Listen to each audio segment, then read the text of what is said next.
Welcome to Digits. I'm Steve Rusalillo. Rescuers in the Philippines are scrambling to get food and water to the areas left ravaged by Super Typhoon Haiyan, where the death count of 1,744 is likely to rise much higher. A new approach called social mapping provides rescue teams with a detailed, data-driven map of what they should be doing and where. Patrick Meier, a veteran of crisis mapping efforts and the director of social innovation at the Qatar Computing Research Institute, joins us now from Doha, Qatar. Patrick, thanks so much for joining us here. Thank you very much for having me. Pleasure. Great. So yeah, can you just explain a little bit of exactly what social mapping is and what you guys are doing right now?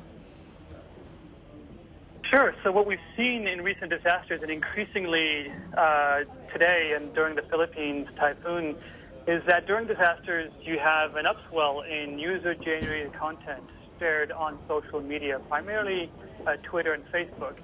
And what it is really is big data, and like a big, huge stack of information, a haystack of information. And what we're trying to do is find those needles, those informative, credible, actionable pieces of information in this giant haystack of noise that our humanitarian partners can use to basically coordinate their relief efforts. And we're using a platform called Micro Mappers to do that. So throughout this super typhoon, what exactly have you guys found right now? Well, let's see. I mean, we've collected over 250,000 tweets in the aftermath of the typhoon, and based on the request from our UN partners at the Office for the Coordination of Humanitarian Affairs, UN OCHA, we've been specifically looking for references to infrastructure damage, to urgent needs, as well as to displaced populations. And we've been doing this on Twitter, again, through this Micromappers platform, looking not only for tweets, but also importantly for images and video footage that captures the infrastructure damage caused by the typhoon. And then we take all this information that we filtered through Micromappers and we geolocate it.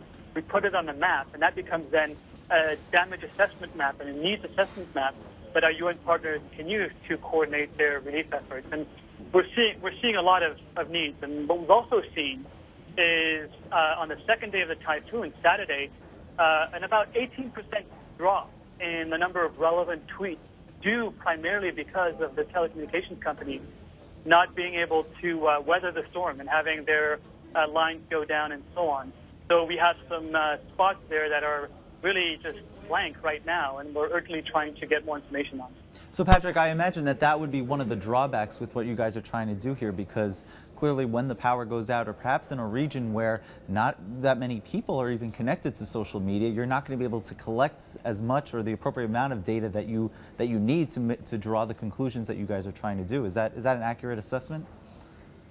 Absolutely. I mean, it's a problem for all of us. It's a problem for the UN, for the Red Cross, for us as digital humanitarians. Everybody faces this exact same problem, not only in terms of social media, but also if the cell phone towers go down and you can't even get calls in or text messages out. At the same time, what we're doing with the social media monitoring is looking around these sort of dark spots, right? Looking for the negative space to better understand what areas have been affected.